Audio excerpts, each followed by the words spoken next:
नराधम अक्षय शिंदेच्या encounter प्रकरणावरून विरोधी पक्षनेते विजय वडेट्टीवार यांनी राज्य सरकारवर निशाणा साधलाय आणि त्याचबरोबर मुख्यमंत्र्यांच्या आज आलेल्या जाहिरातींवर सुद्धा वडेट्टीवारांनी प्रश्न उपस्थित केलाय।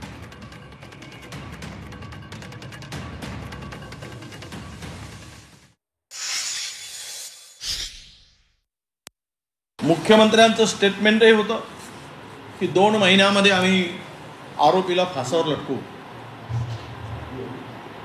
आम्हाला विश्वास होता की मुख्यमंत्री त्याला 2 महिन्यात त्या नराधमाला फासावर लटकवतील। आता असं वाटायला लागलं की फाशी देण्याची पद्धत आता चुकली काय? डायरेक्ट गोळीने थेट फाशी देण्याचं काम सत्ताधाऱ्याकडून होताना आता आम्हाला दिसतोय।